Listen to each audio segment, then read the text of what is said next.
பெரிய மருது என்ற வெள்ள மருது மற்றும் அவரது தம்பியான சின்ன மருது ஆகிய இருவரும் சிவகங்கையின் முத்துவடுகநாதரின் திறமையான படைத்தளபதிகள் ஆவர். காளையார் கோவில் போரில் முத்துவடுகநாதர் இறந்த பின் வேலுநாச்சியாருக்கு அரசுரிமையை மீட்டுக் கொடுக்க மருது சகோதரர்கள் அரும்பாடுபட்டனர். 18ஆம் நூற்றாண்டின் கடைசி ஆண்டுகளில் மருது சகோதரர்கள் பிரிட்டிஷாரை எதிர்க்க திட்டமிட்டனர். கட்டபொம்மனின் இறப்பிற்கு பின்னர் அவரது சகோதரர் ஓமைத்துறையோடு இணைந்து பணியாற்றினர். அவர்கள் நவாப்புக்கு சொந்தமான களஞ்சியங்களை கொள்ளையிட்டதோடு கம்பெனியின் படைகளுக்கு பெருஞ்சேதத்தையும் அழிவையும் ஏற்படுத்தினர். கட்டபொம்மனின் கழகம் 1799 ஒடுக்கப்பட்ட போதும் 1800 மீண்டும் கழகம் வெடித்தது. பிரிட்டிஷாரின் குறிப்புகளில் இது இரண்டாவது பாளையக்காரர் போர் என்று குறிப்பிடப்படுகிறது. போரானது சிவகங்கையின் மருதுபாண்டியர், திண்டுக்கலின் கோபாலநாயக்கர், மலபாரின் கேரளவர்மா, மைசூரின் கிருஷ்ணப்பா மற்றும் பூண்டாஜி ஆகியோர் அடங்கிய கூட்டமைப்பால் வழிநடத்தப்பட்டது. விருப்பாட்சியில் ஏப்ரல் 1800 சந்தித்த அவர்கள் கம்பெனியாருக்கு எதிராக கிளர்ந்தெழ முடிவெடுத்தார்கள். கோயம்புத்தூரில் ஜூன் 1800 ஏற்பட்ட எழுச்சி அதிவேகமாக ராமநாதபுரத்திற்கும் மதுரைக்கும் பரவியது. நிலைமையை புரிந்து கொண்ட கம்பெனியார் மைசூரின் கிருஷ்ணப்பா மீதும் மலபாரின் கேரளவர்மா மீதும் இன்ன பிறர் மீதும் போர் தொடுக்கப் போவதாக அறிவித்தார்கள். கோயம்புத்தூர், சத்தியமங்கலம் மற்றும் தாராபுரம் ஆகிய பகுதிகளின் பாளையக்காரர்கள் பிடிக்கப்பட்டு தூக்கிலிடப்பட்டனர். கட்டபொம்மனின் சகோதரர்களான ஊமைத்துறையும் செவத்தையாவும் பிப்ரவரி 1801 பாளையங்கோட்டை சிறையிலிருந்து தப்பி கமுதியில் பதுங்கியிருப்பதை அறிந்த சின்ன மருது அவர்களை தமது தலைமையிடமான சிறுவயலுக்கு அழைத்துச் சென்றார். பாஞ்சாலக்குறிச்சி கோட்டை மிக குறைந்த காலத்தில் மீண்டும் கட்டி முடிக்கப்பட்டது. காலின் மெக்காலே தலைமையிலான பிரிட்டிஷ் படைகள் ஏப்ரலில் மீண்டும் கோட்டையை முற்றுகையிட்டதால் அவர்கள் மருது சகோதரர்களிடம் சிவகங்கையில் அடைக்கலம் கோரினர். தப்பியோடியவர்களை ஒப்படைக்கும்படி மருது சகோதரர்கள் வலியுறுத்தப்பட்டனர். ஆனால் அவர்கள் மறுத்துவிட்டார்கள். இதையடுத்து கர்னல் அக்னியுவும் கர்னல் இன்னஸும் சிவகங்கையை நோக்கி படை நடத்தி சென்றனர். மருது சகோதரர்கள் ஜூன் 1801 நாட்டின் விடுதலையை முன்னிறுத்திய ஒரு பிரகடனத்தை வெளியிட்டனர். இதுவே திருச்சிராப்பள்ளி பேரறிக்கை என்று அழைக்கப்படுகிறது. பிரிட்டிஷாருக்கு எதிராக மண்டல, சாதி, சமய, இன வேறுபாடுகளை கடந்து நிற்பதற்காக முதலில் விடுக்கப்பட்ட அறைகோவலி 1801ஆம் ஆண்டின் பேரறிக்கை ஆகும். இப்பேரறிக்கை திருச்சியில் அமையப்பெற்ற நவாபின் கோட்டையின் முன்சுவரிலும் ஸ்ரீரங்கம் கோவிலின் சுற்றுச்சுவரிலும் ஒட்டப்பட்டது. ஆங்கிலேயருக்கு எதிராக செயல்பட விளைந்த தமிழக பாளையக்காரர்கள் பலரும் ஒன்று திரண்டனர். சின்னமருது ஏறத்தாழ 20,000 ஆட்களை ஆங்கிலேயர்களுக்கு எதிராக திரட்டினார். வங்காளம், சிலோன், மலேயா ஆகிய இடங்களில் நிறுத்தி வைக்கப்பட்டிருந்த பிரிட்டிஷ் படைகள் விரைந்து வந்தன. புதுக்கோட்டை, எட்டயபுரம் மற்றும் தஞ்சாவூரின் அரசர்கள் பிரிட்டிஷாருடன் கைகோர்த்தார்கள். ஆங்கிலேயரின் பிரித்தாளும் கொள்கை என்ற உத்தி விரைவில் பாளையக்காரர்களின் படைகளில் பிரிவினையை ஏற்படுத்தியது. ஆங்கிலேயர்கள் மே 1801 தஞ்சாவூரிலும் திருச்சியிலும் இருந்த கலகக்காரர்களை தாக்கினார்கள். கலகக்காரர்கள் பிரான்மலையிலும் காளையார் கோவிலிலும் தஞ்சம் புகுந்தனர். அவர்கள் பிரிட்டிஷ் படைகளால் மீண்டும் தோற்கடிக்கப்பட்டனர். இறுதியாக வலுவான இராணுவமும் சிறப்பான தலைமையும் கொண்ட ஆங்கிலேய கம்பெனியே விஞ்சி நின்றது. கழகம் தோற்றதால் 1801 சிவகங்கை இணைக்கப்பட்டது. ராமநாதபுரத்தின் அருகே அமைந்த திருப்பத்தூர் கோட்டையில் 1801 அக்டோபர் 24 அன்று மருது சகோதரர்கள் தூக்கிலிடப்பட்டனர். ஊமைத்துறையும் செவத்தையாவும் பிடிக்கப்பட்டு 1801 நவம்பர் 16 பாஞ்சாலக்குறிச்சியில் தலை துண்டிக்கப்பட்டனர். கலகக்காரர்களில் 73 பேர் பிடிக்கப்பட்டு மலேயாவின் பினாங்கிற்கு நாடு கடத்தப்பட்டார்கள். பாளையக்காரர்கள் வீழ்ச்சியடைந்தாலும் அவர்களது வீரமும் தியாகம் எதிர்கால சந்ததிகளை ஈர்ப்பதாக அமைந்தது. இதனால் மருது சகோதரர்களின் கழகம் தென்னிந்திய புரட்சி என்று அழைக்கப்படுவதோடு தமிழக வரலாற்றில் தனித்துவம் பெற்றதாக கருதப்படுகிறது. 1799 மற்றும் 1800, 1801ஆம் ஆண்டு பாளையக்காரர்களின் கழகம் அடைக்கப்பட்டதன் விளைவு தமிழகத்தில் இருந்த அனைத்து உள்ளூர் குடித்தலைமையினரின் எண்ணங்களையும் நீர்த்து போக செய்தது.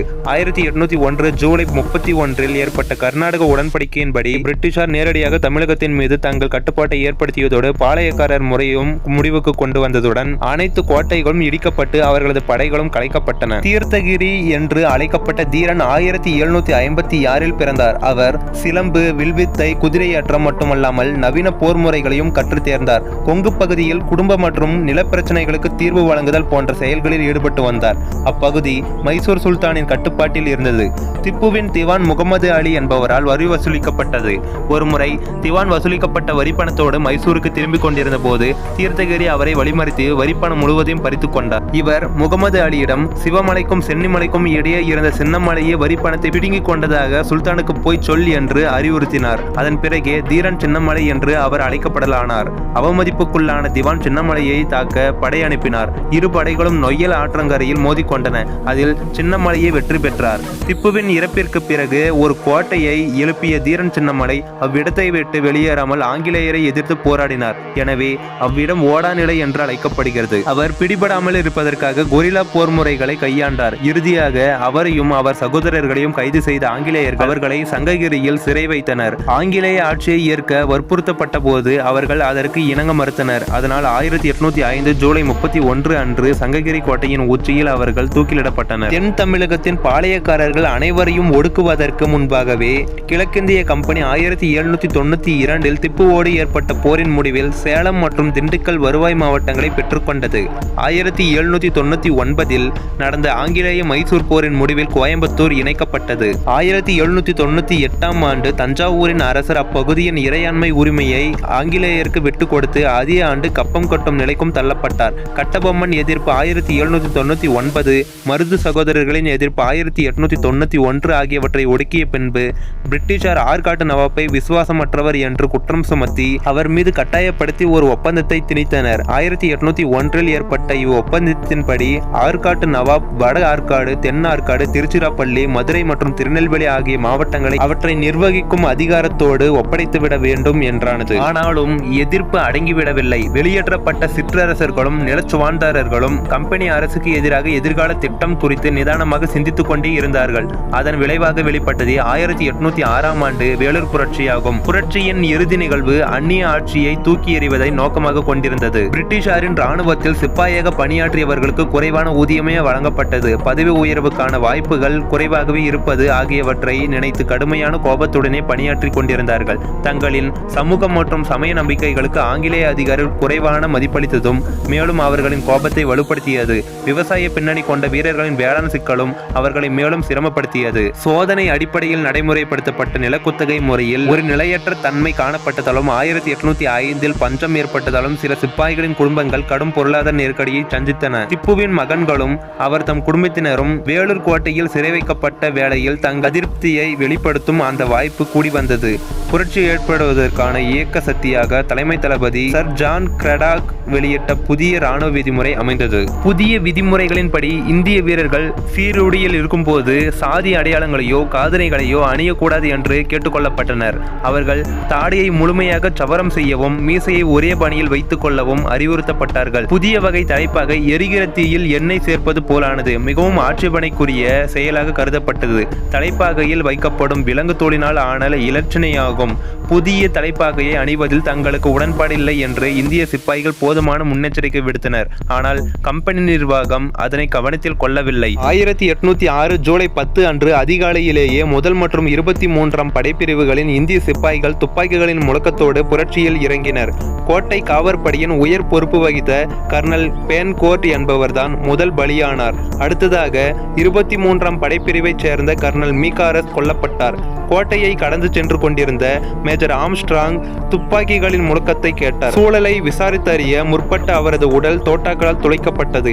ஏறத்தாழ 12க்கும் அதிகமான அதிகாரிகள் அடுத்த 1 மணி நேரத்திற்குள் கொல்லப்பட்டார்கள். அவர்களில் லெப்டினன்ட் எல்லியும் லெப்டினன்ட் பாப்ஹாமும் பிரிட்டிஷ் மன்னரின் படைப்பிரிவைச் சேர்ந்தவர்களாவர். கோட்டைக்கு வெளியே இருந்த மேஜர் குட்ஸ் ஆற்காட்டின் குதிரைப்படை தளபதியாக இருந்த கர்னல் ஜில்லஸ்பிக்கு தகவல் கொடுத்தார். கேப்டன் யங்கின் தலைமையிலான குதிரைப்படை பிரிவின் காலை 9 மணி அளவில் கர்னல் ஜில்லஸ்பி கோட்டையை வந்தடைந்தார். இதற்கிடையே புரட்சிக்காரர்கள் திப்புவின் மூத்த மகனான ஃபதே ஹைதரை புதிய மன்னராக பிரகடனம் செய்து மைசூர் சுல்தானின் புலிக்கொடியை கோட்டையில் ஏற்றியிருந்தனர்.